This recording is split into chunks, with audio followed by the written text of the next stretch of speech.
Pengoperasian alat fetal Doppler. Pengoperasian ini dilakukan pada pergelangan tangan dengan menggunakan alat fetal Doppler dan manual. Yang manual dilakukan secara berurutan sebanyak 5 kali dan dilakukan 1 menit sebanyak 5 kali. Di sini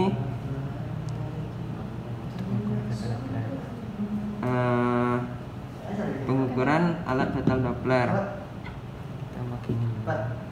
Pertama harus menggunakan gel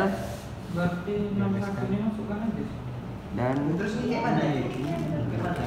pengukuran alat menggunakan fetal Doppler.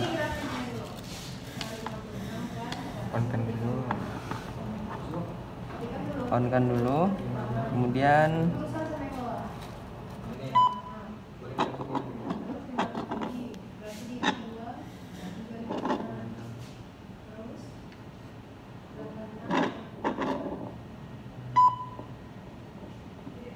itulah cara penggunaan alat fetal Doppler.